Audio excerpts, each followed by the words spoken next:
Now that you are all experts with inner joins, let's add a little complexity to the mix.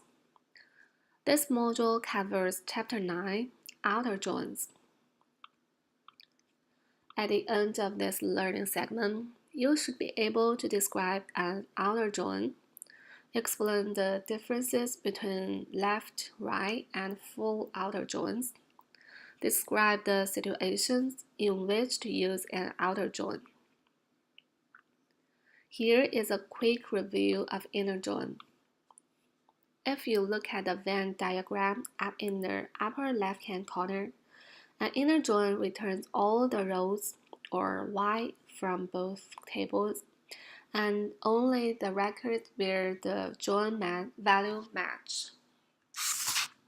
So in this example, we are looking at a very simple students table and joining it with a very simple classes table. Both of them have just 3 records in them, and we are joining on student ID, and the only matches are the first 2 records, and so that's all we bring back in the result set.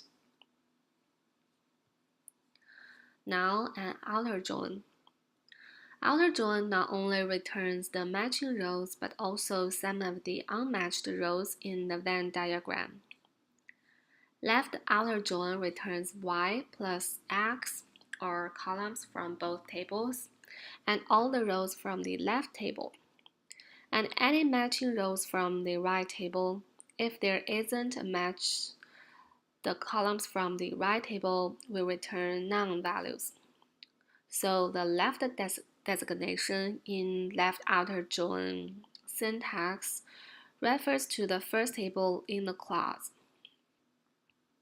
For those left table in the left outer join.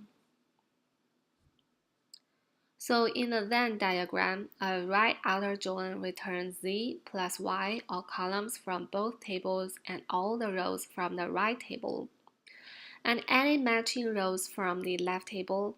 If there isn't a match, the columns from the left table will return non-values. So the right designation refers to the second table in the query, or the table that's to the right of the join syntax. A full outer join returns X plus Z plus Y, and notice all the non-values in the result set. The nouns in the result set are useful. So look at this diagram. We have a table with recipe classes and another table with recipe in it. And if we run this query, we'll find all the recipe classes that have no recipes assigned to them or attached to them. In this case, this recipe class of soap has no recipes designed to it. Remember that the full outer join returns columns from both tables for rows which do not have a matching row in the other table. Non-values are returned. So in this case, our result set have a bunch of non-values in both columns. Key thing here is you don't have to join on key fields. You can use other fields to do the join. In this case, we are joining on student first name and with staff first name. And the first name is not key value in either of these tables, but that doesn't prevent you from joining on it, and it allows you to see where you've got matches and where you don't. So outer joins are useful for several reasons. One of which is helps you find missing values. So if you see a query or a question or a business problem that's looking for, in this case, we will got an example of what products have never been ordered. Show me classes that has no students enrolled. So when you see those never or no, you are probably looking for some non-values, and the queries we have been covered in this segment will help you find those. Additionally, will help you find partially matched information.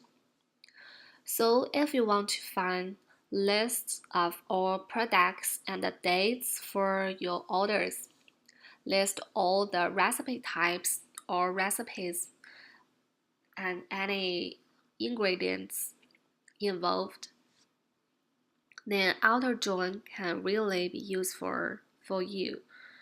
So when you start looking at this section, don't get intimidated. Break down them into small chunks. The logic really isn't that complexity. So good luck with that. That's the end of Module 7 lecture covering outer joins.